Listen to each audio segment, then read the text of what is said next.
ಎಲ್ರಿಗೂ ನಮಸ್ಕಾರ. ಹೇಗಿದ್ದೀರಾ ಎಲ್ಲರೂ ಚೆನ್ನಾಗಿದ್ದೀರಾ ಅಂತ ನಾನು ಭಾವಿಸ್ತೀನಿ. ನಾವು ಕೂಡ ಚೆನ್ನಾಗಿದ್ದೀವಿ. ಹಾಗೆಯೇ ನಮ್ಮ ಈ ಪಯಣ ಎಲ್ಲಿಗೆ ಅಂತ ನಿಮಗೆಲ್ರಿಗೂ ಗೊತ್ತಾಗಿರುತ್ತೆ ನನ್ನ ಥಂಬ್ನೇಲ್ ನೋಡಿ. ನಾವಿವತ್ತು ಹೋಗ್ತಾ ಇರೋದು ಮಂತ್ರಾಲಯಕ್ಕೆ. ಮಂತ್ರಾಲಯಕ್ಕೆ ನಾವು ಹೋಗ್ತೀವಿ ಅಂತ ನಾವು ಅಂದ್ಕೊಂಡೇ ಇರಲಿಲ್ಲ. ಅಚಾನಕ್ಕಾಗಿ ನಮಗೆ ಸಿಕ್ಕಿರುವಂತಹ ಒಂದು ಒಳ್ಳೆಯ ಅವಕಾಶ ಅಂತ ಹೇಳ್ಬೋದು ರಾಯರ ದರ್ಶನ ಮಾಡೋದಕ್ಕೆ. ನಮ್ಮ ಕ್ಲೋಸ್ ರಿಲೇಟಿವ್ ಒಬ್ಬರು ಹೋಗ್ತಾಯಿದ್ರು. ಅವರು ಪ್ರತಿ ವರ್ಷ ರಾಯರ ದರ್ಶನಕ್ಕೆ ಹೋಗ್ತಾರೆ. ಅವರು ಈ ವರ್ಷ ನಮ್ಮನ್ನು ಬನ್ನಿ ಜೊತೆಗೆ ಹೋಗೋಣ ಅಂತ ಕರೆದ್ರು. ಸೊ ನಾವು ಕೂಡ ಅವ್ರ ಜೊತೆ ಜಾಯ್ನ್ ಆದ್ವಿ. ನಾವು ಬೆಳಗಿನ ಜಾವ ಮನೆ ಬಿಟ್ಟಾಗ 4 ಗಂಟೆ ಅಥವಾ 4:15 ಅಷ್ಟು ಟೈಮ್ ಆಗಿತ್ತು. ನಾವು ಮಂತ್ರಾಲಯ ಸೇರೋಷ್ಟರೊಳಗೆ ಮಧ್ಯಾಹ್ನ ಆಗೋಗ್ಬಿಟ್ಟಿತ್ತು, 1 ಗಂಟೆ ಅಷ್ಟಾಗಿತ್ತು. ಅಲ್ಲಿಂದ ಫ್ರೆಶ್ ಅಪ್ ಆಗಿ ನಾವು ರಾಯರ ದರ್ಶನ ಮಾಡಿ ಮತ್ತೆ ಇವಾಗ ನಾವು ರಾಯಚೂರು ಕಡೆ ಹೊರಟಿದ್ದೀವಿ. ರಾಯಚೂರಲ್ಲಿ ಒಂದು ಹಳ್ಳಿನಲ್ಲಿ ಪಂಚಮುಖಿ ಆಂಜನೇಯ ದೇವಸ್ಥಾನ ಇದೆ. ಅದು ಕೂಡ ತುಂಬ ಚೆನ್ನಾಗಿದೆ, ಹೋಗೋಣ ಅಂತ ಹೇಳಿ ಇವಾಗ ಮಧ್ಯಾಹ್ನ ರಾಯರ ದರ್ಶನ ಮುಗಿಸಿ ನಾವು ಇಲ್ಲಿಗೆ ಬಂದಿದ್ದೀವಿ. ಸಂಜೆ ಕೂಡ ಮತ್ತೆ ಇನ್ನೊಂದು ಸಲ ನಾವು ರಾಯರ ದರ್ಶನಕ್ಕೆ ಹೋಗ್ತೀವಿ. ಇಲ್ಲಿ ಪಂಚಮುಖಿ ದೇವಸ್ಥಾನದ ಹತ್ರ ಇಲ್ಲಿ ಏನೋ ಒಂದು ಶಾಸ್ತ್ರ ಸಂಪ್ರದಾಯ ಏನೋ ಮಾಡ್ತಾಯಿದ್ರು. ನಾನು ಅಂದ್ಕೊಂಡೆ ಇದು ಮದುವೆ ಇರ್ಬೋದು ಅಂತ ಹೇಳಿಬಿಟ್ಟು. ಇದನ್ನು ನೋಡಿದ್ರೆ ಹಾಗೆ ಅನಿಸುತ್ತಲ್ವ, ಮದುವೆ ಮಾಡ್ತಾ ಇರ್ಬೋದು ಅಂತ ಹೇಳಿ. ಆದರೆ ಇದು ಮದುವೆ ಅಲ್ಲ ಅಂತಂದರು. ನಾನು ಕೇಳಿದೆ ಅಲ್ಲಿರೋರನ್ನ, ಮದುವೆ ಅಲ್ಲ ಇದು, ಏನೋ ಒಂದು ಮದುವೆಗಿನ್ನ ಮುಂಚೆ ಒಂದು ಈ ರೀತಿ ಏನೋ ನಮ್ಮ ಕಡೆ ಸಂಪ್ರದಾಯ ಇದೆ, ಅದನ್ನು ಮಾಡಬೇಕು ಅಂತ ಹೇಳಿದ್ರು. ಇದೇ ರೀತಿ ಒಂದು 2-3 ಜನ ಇದೇ ರೀತಿ ಮಾಡ್ತಾಯಿದ್ರು. ಅದನ್ನು ಮುಂದೆ ಕೂಡ ನಾನು ನಿಮಗೆ ತೋರಿಸ್ತೀನಿ. ಇದೇ ಪಂಚಮುಖಿ ಆಂಜನೇಯ ದೇವಸ್ಥಾನದ ಒಳಗಡೆಗೆ ನಾನು ವಿಡಿಯೋ ಫೋಟೋಸ್ ಯಾವುದನ್ನು ಮಾಡ್ಕೊಳ್ಳಿಲ್ಲ, ಯಾಕಂದರೆ ಅಲ್ಲಿ ಏನೂ ಅಲೋ ಇರಲಿಲ್ಲ, ಅದಕ್ಕೋಸ್ಕರ ಏನೂ ಮಾಡ್ಕೊಳ್ಳಿಲ್ಲ. ದೇವಸ್ಥಾನದ ಪಕ್ಕದಲ್ಲಿ ಇನ್ನೊಂದು ಕಡೆ ಇದೇ ರೀತಿ ಇನ್ನೊಂದು ಏನೋ ಮಾಡ್ತಾಯಿದ್ರು. ಅದಕ್ಕೆ ನಾವು ಅಂದ್ಕೊಂಡ್ವಿ, ಮೊದಲು ಹುಡುಗ ಹೋಗ್ತಾ ಇದ್ದ, ಹುಡುಗನ ಕಡೆಯವರು, ಇವಾಗ ಹುಡುಗಿ ಹೋಗ್ತಿದ್ದಾಳೆ ಇದರೊಳಗಡೆ, ಹುಡುಗಿ ಕಡೆಯವರು ಇವರು, ಮೋಸ್ಟ್ಲಿ ಮದುವೆನೇ ಇರ್ಬೋದು ಅಂತ ಅಂದ್ಕೊಂಡ್ವಿ. ಆಮೇಲೆ ಅಲ್ಲಿರೋರನ್ನ ವಿಚಾರಿಸೋದಕ್ಕೆ ಅವ್ರು ಹೇಳಿದ್ರು, ಇಲ್ಲ, ಮದುವೆಗಿನ್ನ ಮುಂಚೆ ಆಯಾ ಮನೆಯವರು ಈ ರೀತಿ ಸಂಪ್ರದಾಯನ ಮಾಡಬೇಕು, ಅದಕ್ಕೋಸ್ಕರ ಇವರು ಈ ರೀತಿ ಮಾಡ್ತಾ ಇದ್ದಾರೆ ಅಂತ ಹೇಳಿಬಿಟ್ಟು ಹಾಗೆ ಹೇಳಿದ್ರು. ಒಂದೊಂದು ಕಡೆ ಒಂದೊಂದು ರೀತಿ ಸಂಪ್ರದಾಯ ಶಾಸ್ತ್ರಗಳು ಇರುತ್ತೆ. ನಮ್ಮ ಕಡೆ ಈ ರೀತಿ ಮಾಡೋದಿಲ್ವಲ್ಲ, ಅದಕ್ಕೋಸ್ಕರ ನಮಗೆ ಅಷ್ಟು ಗೊತ್ತಿಲ್ಲ.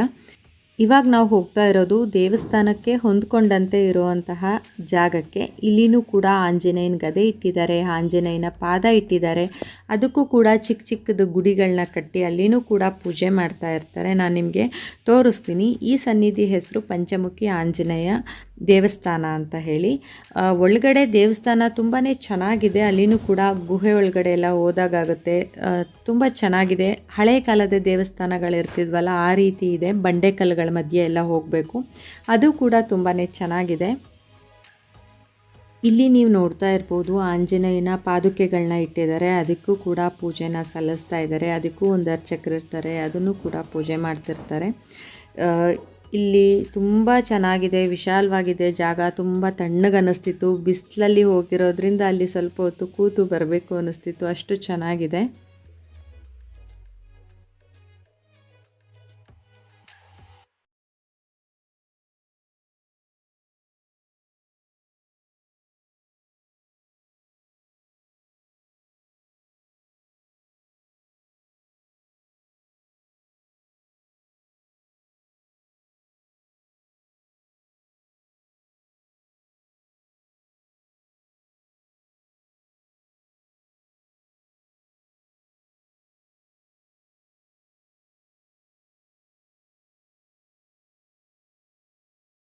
ಈ ಸುಮಾರು ಜನಗಳೆಲ್ಲ ಏನು ಮಾಡ್ತಿದ್ರು ಅಂದರೆ ಅಡಿಗೆನ ತಯಾರಿ ಮಾಡ್ತಾಯಿದ್ರು, ಸಿಹಿ ಅಡಿಗೆನ ತಯಾರಿ ಮಾಡ್ತಾಯಿದ್ರು.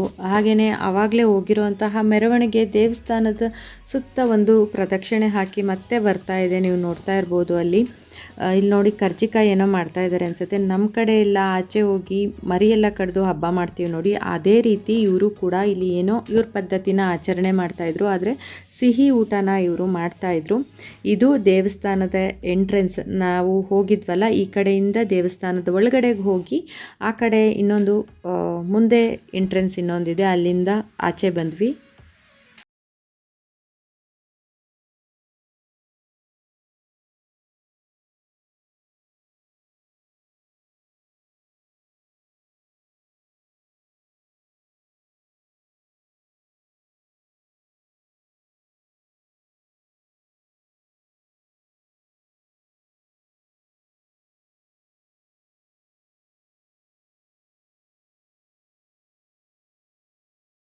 ತಿನ್ನೋದಕ್ಕೆ ಅಂತ ಹೇಳಿ ಬಜ್ಜಿನ ತೊಗೊಂಡಿದ್ವಿ. ಬಜ್ಜಿನ ಬದನೆಕಾಯಲ್ಲಿ ಮಾಡಿದರು. ನಾವು ಎಣ್ಣೆಗಾಯಿ ಮಾಡ್ತೀವಿ ನೋಡಿ, ಆ ಬದನೆಕಾಯಲ್ಲಿ ಈ ರೀತಿ ಬಜ್ಜಿ ಮಾಡಿ ಹೋಳು ಮಾಡಿ ಈರುಳ್ಳಿ, ಟೊಮೆಟೊ, ಅಚ್ಕಾರದ ಪುಡಿ ಎಲ್ಲ ಉದುರಿಸಿ ನಮಗೆ ಕೊಟ್ಟಿದ್ದರು.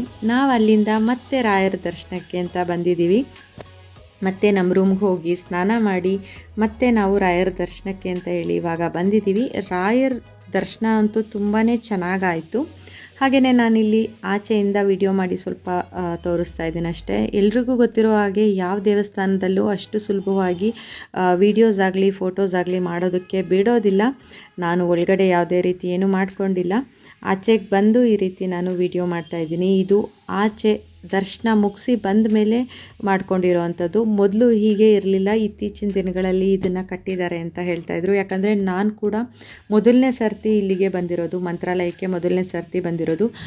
ನಾನು ಕನಸಲ್ಲೂ ಅಂದ್ಕೊಂಡಿರಲಿಲ್ಲ ನಾನು ಇಷ್ಟು ಬೇಗ ರಾಯರ ದರ್ಶನ ಮಾಡ್ತೀನಿ ಅಂತ ಹೇಳಿ. ನಮ್ಮ ಮನೆಯವ್ರು ಬಂದಿದ್ದರು, 2 ಸಲ ಬಂದಿದ್ದರು. ಇದಕ್ಕೆ ಅವ್ರು 3ನೇ ಸಲ ಬರ್ತಿರೋದು. ಆದರೆ ನಾನು ಮತ್ತು ನನ್ನ ಮಗಳು ಮೊದಲನೇ ಸರ್ತಿ ರಾಯರ ದರ್ಶನಕ್ಕೆ ಅಂತ ಬಂದಿರೋದು. ದರ್ಶನ ಅಂತೂ ತುಂಬಾ ಚೆನ್ನಾಗಾಯಿತು.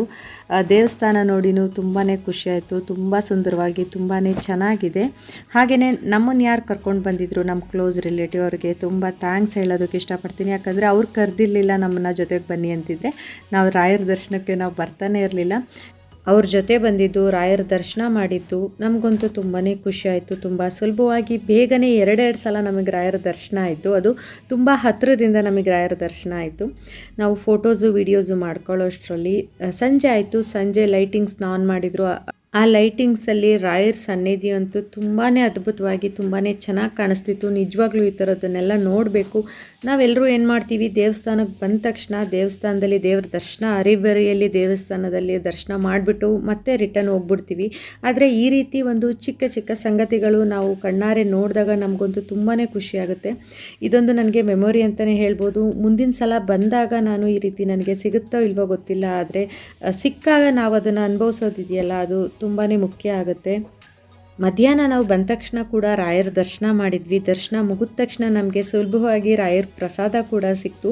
ರಾಯರ ಪ್ರಸಾದಕ್ಕೆ ತುಂಬ ಕ್ಯೂ ಇತ್ತು. ಆದರೆ ನಮ್ಮ ಜೊತೆ ಕ್ಲೋಸ್ ರಿಲೇಟಿವ್ ಯಾರು ಬಂದಿದ್ದರು, ಅವರಿಗೆ ಪರಿಚಯ ಇರೋರು ಒಬ್ಬರು ಕರ್ಕೊಂಡೋಗಿ ನಮಗೆ ದೇವಸ್ಥಾನಕ್ಕೆ ಸಂಬಂಧಪಟ್ಟವರು ಹೋಗಿ ಪ್ರಸಾದ ಸೇವನೆ ಮಾಡ್ತಾರಲ್ಲ, ಆ ಜಾಗದಲ್ಲಿ ಹೋಗಿ ನಮಗೆ ಪ್ರಸಾದನ ಕೊಡಿಸಿದ್ರು. ನಮಗಂತೂ ತುಂಬಾ ಖುಷಿಯಾಯಿತು. ಹಾಗೆ ರಾಯರ ದರ್ಶನ ಕೂಡ ಅಷ್ಟೇ, ಸಾಮಾನ್ಯ ಜನರಂತೆ ಕ್ಯೂ ಅಲ್ಲಿ ನಿಂತ್ಕೊಂಡು ನಾವು ದರ್ಶನ ಮಾಡಲಿಲ್ಲ. ತುಂಬ ಹತ್ತಿರದಿಂದ ಹೋಗಿ ನಾವು ದರ್ಶನನ ಮಾಡ್ಕೊಂಡು ಬಂದ್ವಿ. ಅದಂತೂ ತುಂಬಾ ಖುಷಿ ಆಯಿತು. ನಮಗೆ 2 ಸಲ ನಮಗೆ ದರ್ಶನ ಸಿಕ್ತು ಅಂತ ಹೇಳಿ. ಹಾಗೆ ಇಲ್ಲಿ ನೀವು ಆಚೆ LED ವಾಲಲ್ಲಿ ನೋಡ್ತಾ ಇರ್ಬೋದು, ಲೈವ್ ಆಗಿ ಪೂಜೆ ಮಾಡ್ತಾ ಇರೋದನ್ನು ಇಲ್ಲಿ ತೋರಿಸ್ತಾ ಇರ್ತಾರೆ. ಲೈವ್ ಆಗಿ ಯಾವ್ಯಾವ ಟೈಮಿಗೆ ಪೂಜೆ ಮಾಡ್ತಾ ಇರ್ತಾರೆ, ಅರ್ಚನೆ ಮಾಡ್ತಾ ಇರ್ತಾರೆ, ಅದನ್ನು ಲೈವ್ ಆಗಿ ತೋರಿಸ್ತಾ ಇರ್ತಾರೆ. ಯಾಕಂದರೆ ಜನಗಳು ಆಚೆ ಇರುವಂಥವ್ರು ನೋಡಲಿ ಅಂತ ಹೇಳಿಬಿಟ್ಟು. ಇದಿಷ್ಟು ಒಂದು ದಿನದ ನಮ್ಮ ಪ್ರಯಾಣ ಆಗಿತ್ತು ಮಂತ್ರಾಲಯಕ್ಕೆ. ನಾವು ಮತ್ತೆ ಇಲ್ಲಿಂದ ವಾಪಸ್ ಬೆಂಗಳೂರಿಗೆ ಬಂದ್ವಿ. ಬೆಂಗಳೂರು ತಲುಪೋಷ್ಟರಲ್ಲಿ ಮಧ್ಯರಾತ್ರಿ 3 ಗಂಟೆ ಆಗೋಗ್ಬಿಟ್ಟಿತ್ತು. ಇದಿಷ್ಟು ಇವತ್ತಿನ ವ್ಲಾಗ್. ಸ್ನೇಹಿತರೆ, ಹೇಗಿತ್ತು ಅಂತ ನನಗೆ ಕಮೆಂಟ್ ಮಾಡಿ ತಿಳಿಸಿ. ನಾನು ನಿಮಗೆ ನನ್ನ ಮುಂದಿನ ವೀಡಿಯೋದಲ್ಲಿ ಸಿಗ್ತೀನಿ. ನನ್ನ ಚಾನಲ್ಗೆ ಹೊಸಬ್ರಾಗಿದ್ದರೆ ದಯವಿಟ್ಟು ಸಬ್ಸ್ಕ್ರೈಬ್ ಮಾಡ್ಕೊಂಡು ನೋಡಿ. ಹಾಗೆ ಪಕ್ಕದಲ್ಲಿ ಬರೋವಂಥ ಬೆಲ್ ಐಕಾನ್ನ ಕ್ಲಿಕ್ ಮಾಡಿ.